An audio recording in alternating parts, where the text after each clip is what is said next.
Hi friends, నేను మీ నషరుద్దీన్. ఈరోజు మనము మస్తు షేడ్స్ ఉన్నాయిరా మూవీ గురించి తెలుసుకుందాం. ఈ మూవీ ఎలా ఉందంటే, సహజంగా చిన్న సినిమాలు చాలా వరకు విషయం ఉండదనే అభిప్రాయం వస్తారు. కానీ అలాంటి మూవీ కాదు.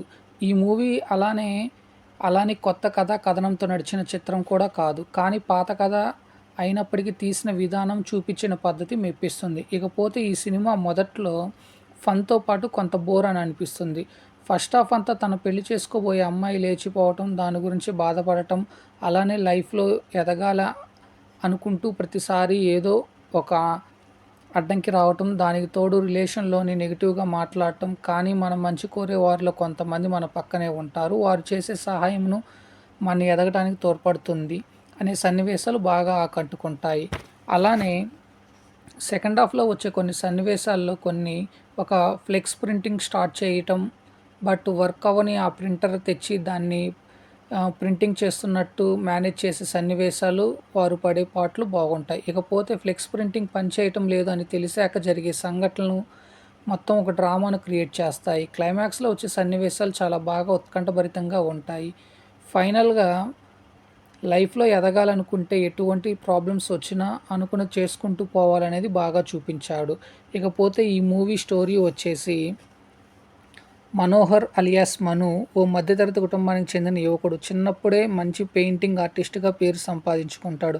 పెద్దయ్యాక తనకు వచ్చిన కళనే వృత్తిగా మార్చుకుంటాడు. ఒక అమ్మాయితో పెళ్లి కూడా ఫిక్స్ అవుతుంది. అయితే డబ్బులు లేవని, పెయింటింగ్ ద్వారా వచ్చే ఆదాయం సంసారానికి సరిపోదని పెళ్లికి ఒకరోజు ముందు అదే గ్రామానికి చెందిన మరో వ్యక్తితో ఆ అమ్మాయి లేచిపోతుంది. మరోవైపు మను క్లాస్‌మేట్ రిచ్ ఫ్యామిలీకి చెందిన రాహుల్ అతన్ని హేళన చేసి మాట్లాడతాడు. దీంతో మను ఎలాగైనా బాగా సెటిల్ కావాలనుకుంటాడు. సొంత ఊళ్ళోనే ఒక ఫ్లెక్స్ ప్రింటింగ్ షాప్ పెట్టి బాగా డబ్బు సంపాదించాలనుకుంటాడు. అందుకోసం అప్పు చేసి స్నేహితుడు శివ అదే గ్రామానికి చెందిన మరో వ్యక్తితో సహాయంతో ఊళ్ళో ఫ్లెక్స్ ప్రింటింగ్ బిజినెస్ స్టార్ట్ చేస్తాడు. అయితే ఆదిలోనే మనకి ఎదురుదెబ్బ తాకుతుంది. మనుకి ఎదురుదెబ్బ తాకుతుంది. కొన్ని కారణాల వల్ల అతని బిజినెస్ మధ్యలోనే ఆగిపోతుంది. అసలు మను ప్రింటింగ్ బిజినెస్ మధ్యలో ఎందుకు ఆగిపోయింది? పరువు కోసం మను ఆడిన ఒక అబద్ధం అతన్ని ఎలాంటి ప్రతికూల పరిస్థితుల్లోకి నెట్టింది?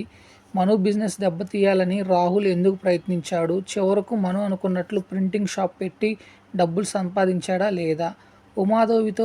ఉమాదేవితో మను ప్రేమ కథ సంగతేంటి అనేది తెలియాలంటే థియేటర్‌లో ఈ మూవీ చూడాలి. ఇది ఎలా ఉందంటే, ప్రతి ఒక్కరిలో ఏదో ఒక టాలెంట్ ఉంటుంది. దాన్ని నమ్ముకొని ముందుకు సాగితే విజయం అనేది వరిస్తుంది. కానీ చాలామంది తమలోని టాలెంట్‌ని గుర్తించకుండా ఏవో ఆలోచించి సమయాన్ని వృధా చేసుకోవటమే కాకుండా అసమర్థులుగా మిగిలిపోతూ ఉంటారు. ఇలా వాటిని బేస్ చేసుకొని ఈ చిత్రం చిత్రీకరించడం చాలా చక్కగా బాగుంటుంది. సో, ఈ ఫ్రెండ్ అనే ఈ మస్తు షేడ్స్ ఉన్నాయి అనే మూవీ వచ్చేసి, మనలో ఉన్న టాలెంట్‌ని గుర్తు చేయటం అనేది ఒక చిత్రంగా చూపించాడు. So, thank you friends. మీ నషరుద్దీన్.